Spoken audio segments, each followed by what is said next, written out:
십자가로 나아갈 때 라는 말씀으로 함께 말씀 나누겠습니다. 십자가로 나아갈 때 저와 여러분들의 인생의 목표는 무엇입니까? 저와 여러분들이 가지고 살아가는 인생의 목표가 바로 하나님의 나라를 바라보는 그 십자가의 길이 되어야 할 줄 믿습니다. 우리들의 인생은 한 번 왔다 한 번 떠나는 인생이지만 그래도 그 인생은 하나님께서 선택하신 인생이고 그 부르심에 합당한 모습으로 나아가는 자들이어야만 합니다. 우리가 어떠한 위치에서 어떠한 자리에서 어떠한 삶의 복락을 누리고 살아가든 하나님을 믿는 올바른 참된 그리스도인의 그 한 길은 오직 십자가의 길이 되어야만 될 줄 믿습니다. 우리가 사순절을 보내고 있습니다. 이 사순절의 시간에 과연 저와 여러분들은 어떻게 이 길을 걸어가고 계십니까? 오늘 우리가 묵상한 마태복음 20장 17절에서 34절의 말씀은요, 십자가의 길로 나아가는 우리들에게 우리가 던져야 하는 질문들, 우리들 스스로에게 던져보아야 하는 질문들에 대해서 말해주고 있습니다. 오늘 말씀 17절 말씀 보면 예수께서 예루살렘으로 올라가려 하실 때라는 말씀이 나옵니다. 그렇습니다. 예수님은 이 땅의 공생애의 마지막 포인트의 그 최종 목적지를 어디로요? 예루살렘으로 향하셨어요. 이 땅의 세상에서 지리적인 위치로는 예루살렘이라는 곳을 두셨습니다. 그리고 그것이 상징하고 있는 마지막 데스티네이션이 어디였습니까? 바로 십자가였죠. 십자가. 그 십자가로 나아가는 인생. 앞서 제가 설명드린 대로 저와 여러분들의 인생도 이 예루살렘이라는 하나님의 거룩한 성전을 향하여 나아가는 인생일 줄 믿습니다. 그래서 오늘 우리가 말씀에서 과연 우리가 이 예루살렘 성으로 우리가 이 십자가로 나아갈 때 우리는 어떠한 질문들을 우리가 던져볼 수 있는가? 오늘 첫 번째 질문은요, 바로 나와 함께 하겠는가의 질문을 던지셔야 합니다. 나와 함께 하겠는가? 좀 전에 읽었던 17절 말씀에 예루살렘으로 올라가려 할 때 12제자를 따로 데리시고 길에서 이렇게 말씀하여 주셨습니다. 18절입니다. 보라, 우리가 예루살렘으로 올라가노니 인자가 대제사장들과 서기관들에게 넘겨짐에 그들이 죽이기로 결의하고, 19절입니다. 이방인들에게 넘겨주어 그를 조롱하며 채찍질하며 십자가에 못 박게 할 것이나 제3일에 살아나리라. 아멘. 오늘 예수님은요, 자신이 받게 될 순환에 대해서 세 번째로 말해주고 계셨어요. 16장에서 우리는 이미 예수님이 그의 제자들에게 이 순환에 대해서 말씀하셨고, 그때 베드로가 주님 말도 안 됩니다, 그런 일은 일어날 수 없어요 라고 항변했던 이야기를 기억하고 있습니다. 그리고 그때 예수님께서는 베드로에게 물러가라 이 사탄아 라고 대답하셨던 그 말씀을 우리는 기억하고 있습니다. 그리고 두 번째로 17장 22절 이후의 말씀에서도 갈릴리에 모일 때에 제자들에게 동일하게 이렇게 또 자신이 두 번째로 당할 순환에 대해서 메시지를 주셨어요. 그런데 그때 제자들은 그냥 근심하였다라고 성경은 기록하고 있습니다. 그리고 드디어 세 번째, 이제 오늘 예수님께서도 자신이 순환당할 것을 18절 19절에 말씀하셨어요. 그런데 18절 19절의 말씀을 자세히 들여다보면 그가 넘겨지고, 그리고 그들이 예수를 죽이기로 결의하였을 때 19절에 예수가 받게 될 그 십자가의 고난에 대해서 뭐라고 말하나요?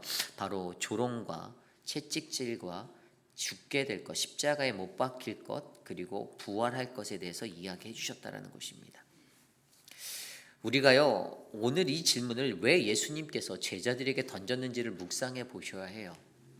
예수님께서 자신의 순환을 예고하며 내가 이러한 고난을 받을 터인데라고 물으신 그 의도를, 영적 의미를 정확히 파악하셔야 합니다. 그것은 아까 말씀드린 대로 나와 함께 할 수 있는가라는 이 질문을 우리가 걸어가는 이 길에서, 오늘 예수님이 예루살렘으로 올라가려 하는 이 길에서 던지고 계신다라는 겁니다. 예루살렘에서 올라가다, 이 올라가다라는 의미가 매우 중요해요. 그 당시에 많은 유대인들은 성지로 나아갈 때 성소에 간다 뭐 이렇게 말하지 않았어요. 그들은 올라간다라는 표현을 사용하여 그것을 표현했습니다. 왜냐하면 그만큼 성소라는 것은 매우 엄숙하고 매우 무게가 있는 그러한 거룩한 장소였기 때문입니다. 그들이 성전으로 향하는 그것을 표현할 때에도 나는 교회에 간다라고 표현하지 않았다라는 거예요. 나는 성소에 올라간다라는 표현을 썼다라는 겁니다. 그만큼 오늘 그들이 올라가고 있는 길은 그냥 물리적으로 우리가 올라가는 그러한 간단한 모습이 아니라 얼마나 그들의 마음이 이 길을 걸어감에 있어서 다짐해야 할 것들이 많고 결단해야 될 것들이 많고 고난이 있고 채찍이 있고 죽음이 있는 그 길임을 알려주고 있다는 것입니다. 그때 예수의 제자들에게 예수님이 이렇게 물으시는 겁니다. 너희가 나와 함께 이 길을 올라갈 수 있겠니? 라는 질문이 던져지는 거예요. 오늘 이 시대를 살아가는 저와 여러분들에게도 이 질문은 반드시 있어야 합니다. 우리가 매년마다 그냥 우리의 삶의 루틴처럼 이 사순절을 마주하는 이야기가 아닙니다. 그냥 또 사순절 왔네? 이제 부활절 오겠네? 이런 삶이 아니에요. 이 삶을 걸으시면서 여러분들 스스로에게 이 질문을 던지셔야 합니다. 내가 이 길을 나아갈 때 조롱받을 수 있다. 내가 이 길을 나아갈 때 고난받을 수 있다. 내가 채찍질 당할 수 있다. 내가 죽을 수 있다. 십자가에 못 박히겠구나. 여러분들은 오늘 이 사순절의 시간을 보내며 예수님께서 예고하신 이 순환의 고난의 이야기 속에 여러분들은 이 질문을 여러분들 스스로에게 던지실 수 있습니까? 예수님은 참으로 마음이 무거우셨을 겁니다. 그가 이 순환을 예고할 때 자신이 나아가는 그 길을 바라볼 때 마음이 정말 무거웠을 거예요. 두렵기도 했을 겁니다. 그럼에도 불구하고 그는 흔들리는 마음을 다잡아 여전히 자신이 나가야 하는 마지막 목적지인 그 십자가를 향하여 나아가셨습니다. 그러기에 오늘 이 시대를 살아가는 저와 여러분들에게도 우리가 이 사순절의 길을 걸어가는 이때에 우리의 매일의 삶에서 점검되어져야 하는 것, 그 길은 결코 쉽지 않은 길인데 그럼 내가 이 길을 그분과 함께 동행하겠는가? 이 질문을 던져보시길 바랍니다. 우리가 성경에서 잘 알고 있듯이 하나님과 동행한 사람들의 이야기가 나옵니다. 노아가 있고요, 아브라함이 있고 엘리야가 있어요. 노아라는 사람 자체에서도 어떻게 하나님과 동행하였을 때 그의 가족이 구원을 얻을 수 있는 은혜를 입게 되었습니다. 아브라함은 그가 하나님과 동행하기로 결단한 순간 보이지 아니하는 것을 믿음의 눈으로 들어 약속의 땅을 바라보고 나아갔을 때 그는 믿음의 조상이라는 아브라함의 이름을 얻게 되어 불려지게 되었습니다. 저와 여러분의 삶 속에서도요, 하나님과의 매일의 삶 속의 동행 가운데 내가 그분과 함께 하겠는가? 이 자리에서는요, 바로 우리에게 주어준 그 약속을 바라보며 나아가시기를 부탁드립니다. 오늘 말씀에도 분명히 19절에 제3일에 살아나리라는 약속이 동일하게 그들에게 비춰지고 있었어요. 고난당하고 조롱당하고 채찍질당하고 죽게 될 것이지만 그러나 부활할 것이다라는 하나님의 약속이 선명하게 보여지고 있었다는 사실입니다. 우리가 암담한 현실만을 바라보는 것이 아니라 그 너머에서 역사하실 하나님의 약속을 바라보며 나아가는 저와 여러분이 되시기를 소망합니다. 오늘 말씀 22절에도요 이렇게 나와 있어요. 오늘 말씀 22절에 예수께서 대답하여 이르시되 너희는 너희가 구하는 것을 알지 못하노다. 내가 마시려는 잔을 너희가 마실 수 있느냐? 내가 마시려는 잔을 너희가 마실 수 있겠니라는 이 질문이 던져지고 있습니다. 이 고난의 쓴 잔을 네가 마실 수 있겠니? 오늘 여러분들의 삶의 고백은 어떻습니까? 이 잔을 마실 수 있겠습니까? 여러분들은 예루살렘으로 올라가며 이 순환의 길을 올라가며 조롱과 채찍과 십자가에 못 박혀 죽게 되는 그 고난의 쓴 잔을 여러분들은 과연 감당하실 수 있겠는지, 그분과 함께 하실 수 있겠는지 점검하는 이 하루가 되시기를 간절히 소망합니다. 이것이 바로 십자가로 나아갈 때 우리가 우리에게 던져야 하는 첫 번째 질문, 나와 함께 하겠는가입니다.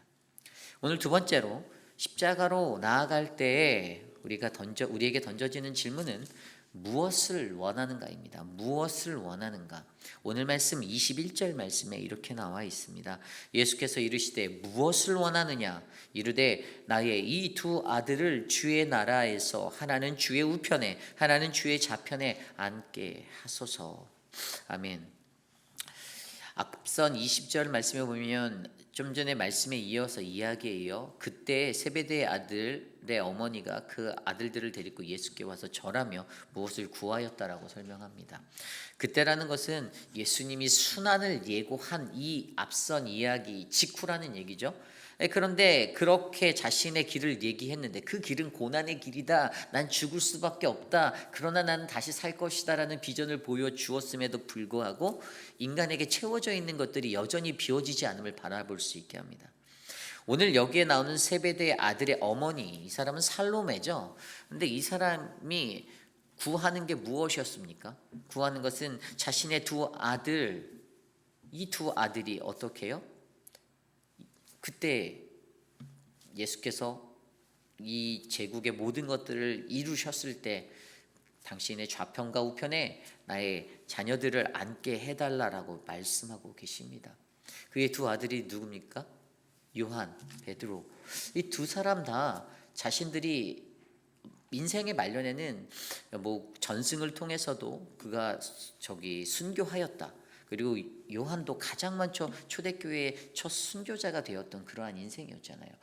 그런데 그들의 삶 속에서 그러한 순교를 하며까지 주님을 따랐던 결단은 마지막에 보였지만 사실 오늘 이 순간에 보면 그들의 마음속에는 여전히 인간이 가지고 있는 욕망이라는 자리가 자신의 삶을 지배하고 있었다는 것입니다. 그들이 원했던 것, 그 어머니가 원했던 것은요, 바로 제2의 권력자가 되어 예수의 곁에 있는 것이었습니다.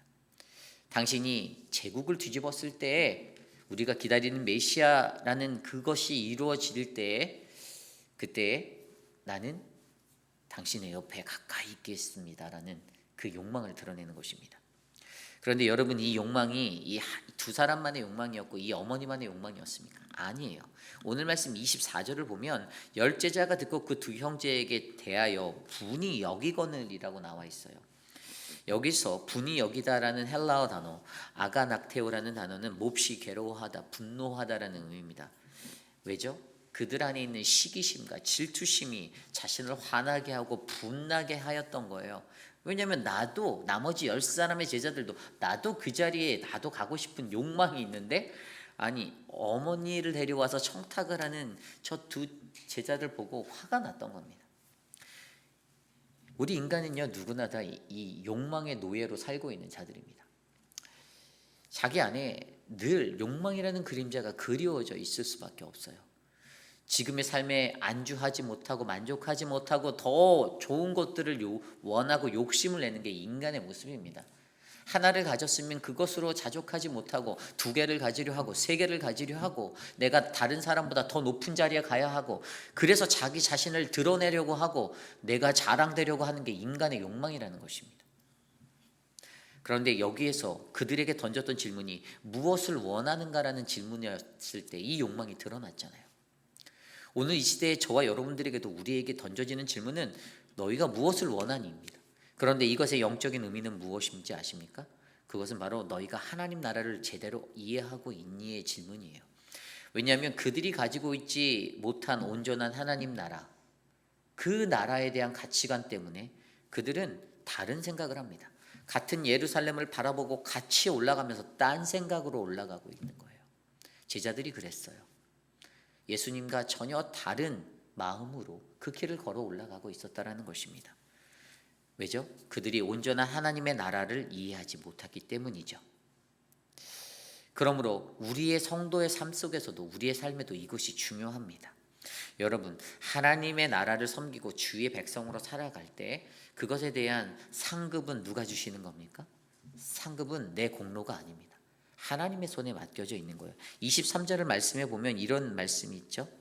이르시되 너희가 과연 내 잔을 마시려니와 내 좌우편에 앉은 것은 내가 주는 것이 아니라 내 아버지께서 누구를 위하여 예비하셨든지 그들이 얻을 것이니라. 아멘. 누군가를 편애해서 또 누군가의 청탁에 의해서 이루어지는 것이 아니라는 거예요. 하나님의 주권적인 그의 주권이 그의 예비하심 가운데 채워져 있었던 하나님의 역사가 있다는 겁니다. 그분의 간섭과 그분의 섭리가 있는 게 바로 이 나라의 원리라는 거예요. 이 세상에 흘러가야 하는 역사라는 겁니다. 인간이 누구에게 아부해서, 인간이 누구에게 말해서 야, 너 나랑 가깝잖아, 내 말 들어줘, 될 수 없다라는 거예요. 불가능하다라는 겁니다. 그렇기 때문에 오늘 이 살로메가 보였던, 어미로서 보였던 이 모습은 너무나도 안타까운 그러한 우리들의 모습이 아닌가 생각이 듭니다. 하지만 하나님의 나라는요, 그 하나님의 나라는 하나님의 선택, 하나님의 주권적 역사, 그분의 개입으로 주어지는 역사임을 우리가 기억하셔야 합니다. 우리에게는 선택권이 없습니다. 우리에게는 다만 그것을 믿느냐 믿지 않을 거냐의 선택권만 있습니다. 우리의 모든 것에는 우리가 무엇을 원하는가? 내가 원하는 것에 대한 것은 오직 하나님의 손에 달려있는 것을 기억하시고 하나님 나라를 올바르게 이해하시는 이 하루를 살아내시기를 간절히 부탁드립니다. 이것이 오늘 말씀의 두 번째, 십자가로 나아갈 때에 무엇을 원하는가라는 질문입니다. 오늘 말씀의 세 번째 이 질문은요, 바로 우리는 다른가에 대한 질문을 던져야 해요. 우리는 다른가? 26절 말씀입니다. 너희 중에는 그렇지 않아야 하나니 너희 중에 누구든지 크고자 하는 자는 너희를 섬기는 자가 되고, 27절 너희 중에 누구든지 으뜸이 되고자 하는 자는 너희의 종이 되어야 하리라. 아멘. 오늘 제자들이 분이 여기는 그 모습 앞에서 그 제자들에게 예수님의 말씀은 25절에 나온 대로 이방인의 집권자들이 그들의 임의로 주관하고 그 고관들이 그들에게 권세를 부리는 줄을 너희가 알잖아 라고 말합니다. 쉽게 말해 세상에서 힘 있는 자들이 어떻게 살아가는지 니네들이 너무 잘 알잖아, 이 얘기였어요. 그런데 그러면서 그들에게 가르쳐 주신 게 바로 servant leadership이죠. 섬김의 종. 그러면서 그들에게 던져져야 하는 질문은 우리는 다른가라는 질문을 던지게 만드는 겁니다. 세상 사람들이 이렇게 살고 있는데 너 걔네들하고 똑같이 살래? 이거죠. 우리들에게 원하는 예수님이 말씀하신 그 모습을 26절 27절에 읽었던 대로 섬김의 종입니다. 너희는 종이 되어야 한다. 으뜸이 되고자 하는 자는 종이 되어야 한다. 크고자 하는 자는 섬겨야 한다. 그 자는 어떤 자입니까? 섬기기 위해서 자기 목숨을 내어주는 자라고 28절에 말씀하십니다.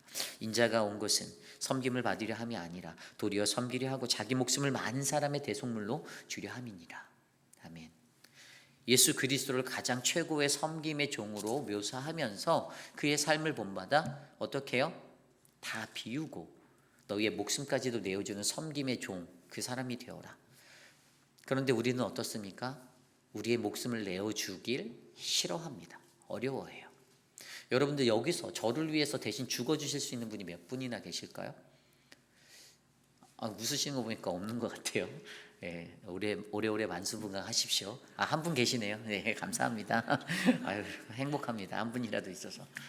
예, 정말 중요한 거는요, 저는 저희 공동체 안에 서로를 위해 죽으실 수 있는 분들이 물밀듯이 넘쳐나기를 소망합니다. 김민준 장로님을 위해서 제가 죽을 수 있고 송현숙 장로님을 위해서 제가 죽을 수 있습니다. 말씀만 하십시오. 그 죽음의 것들이 두려운 것은 맞아요. 하지만 예수를 믿는 진짜 공동체에서는요, 남을 위해서 내가 헌신하고 희생할 수 있는 모습이 드러나야 합니다. 자랑함 없이. 이것이 중요합니다. 그렇다면 오늘 여기서 말하는 섬기는 자, 헬라어로 디아코노스라고 말하는 이 자는요, 그 시대상으로는 시종드는 사람이었던 거예요. 시종드는 사람. 가장 낮은 자리에서 남들이 알아주지 않는 그 빈자리에서 일할 때, 그러므로 오늘 우리 공동체 안에서 우리 스스로가 내가 섬기는 종이 되어 세상에서 바보라 불리는 그 자리에서 나는 하나님의 가장 큰 사람으로 서겠노라라고 다짐하시는 저와 여러분이 되시기를 가장 간절히 소망합니다. 이것이 바로 오늘 말씀의 세 번째, 바로 우리는 십자가로 나아갈 때 우리는 다른가, 우리는 섬기는 자인가에 관한 질문을 던지셔야 합니다. 오늘 마지막으로 십자가로 나아갈 때 마지막으로 우리가 던져야 하는 질문은 확신하는가의 질문을 던져야 해요. 확신하는가. 오늘 말씀 30절 31절 말씀에 우리 말씀을 보면 이렇게 나와 있어요. 맹인 두 사람을 만나게 되었는데 주여 우리를 불쌍히 여기소서 다윗의 자손이여 하니, 그리고 31절에도 또 동일하게 주여 불쌍히 우리를 여기소서 다윗의 자손이여. 오늘 예수가 만난 맹인 두 사람이 믿음에 찬 목소리로 외쳤던 이 말은요, 나 자신을 불쌍히 여겨달라는 간구였습니다. 여러분, 우리는 확신해야 합니다. 무엇을 확신해야 합니까? 예수는 그리스도, 그는 메시아라는 것을 확신해야 돼요. 그리고 하나를 더 확신해야 되는데 내가 얼마나 불쌍한 존재인지 확신하셔야 합니다. 여러분들을 불쌍한 존재로 확신하고 계십니까? 저는 저를 보면 불쌍해요. 네, 불쌍합니다. 이 불쌍히 여김의 마음이요, 인간적으로는 마음이 상할 수도 있겠지만 영적인 것으로 봤을 때는 하나님의 구원을 얻게 되는 믿음의 반석임을 기억하셔야 합니다. 오늘 이 두 맹인이 구원을 받았던 것, 그들이 이 구원의 역사를 볼 수 있었던 건 나 자신을 불쌍히 여겨 믿음으로 큰 소리로 외쳤다는 겁니다. 사람들 앞에서 주여 나를 불쌍히 여겨 주소서라고 외쳤던 거예요. 그에게는 이 동일한 믿음이 흘러갔습니다. 저분은 메시아야. 저분은 나를 구원할 구원자야. 그런데 나는 불쌍한 자야. 그러니 나에게는 오직 저분의 능력이 필요해 라는 사실이었죠. 그때 어떻게 됩니까? 34절에 나온 대로 예수께서 불쌍히 여기사 그들의 눈을 만지시고 곧 보게 되어 그들이 예수를 따랐다라고 나와 있습니다. 그때 그들은 그분의 만지심, 그 능력을 경험하게 되었고 고침을 얻게 되었고 보게 되었습니다. 무엇을요? 예수가 구원자 되심을. 그래서 그를 따르게 되었습니다. 여러분, 믿음의 원리라는 바로 이런 것입니다. 내가 내 자신에 대해서도 확신하지도 못하고 예수에 대해서도 확신하지 못하고 오히려 나를 더 높게 보고 나에 대해서 늘 관대하고 나는 늘 괜찮은 신앙인이고 자부하고 살아갈 때 우리는 하나님의 구원을 제대로 경험할 수 없다라는 사실입니다. 그러므로 저와 여러분, 우리들이 걷는 이 십자가의 길에서 우리는 예수 그리스도, 예수는 그리스도라는 그 메시아, 그분 되심을 확신하시고 나의 연약함, 나를 불쌍히 여겨달라는 그 믿음의 고백을 행하시는 우리 모두가 되시기를 간절히 소망합니다. 십자가로 나아가는 길, 그 길은 결코 쉬운 길이 아닙니다. 예루살렘으로 올라갈 때 예수님과 예수를 따르던 수많은 제자들, 무리들은 같은 길을 향해 같은 목표를 보고 올라가면서도 서로 다른 마음, 서로 다른 뜻, 서로 다른 생각을 가지고 올라가고 있었습니다. 사순절의 시간, 우리도 예루살렘을 향하여 나아가는 이때에 과연 저와 여러분, 우리 공동체는 어떠한 마음으로, 어떠한 모습으로, 어떠한 생각으로, 어떠한 비전으로, 어떠한 꿈을 가지고 나아가고 계십니까? 다른 생각을 갖고 올라가고 계시진 않습니까?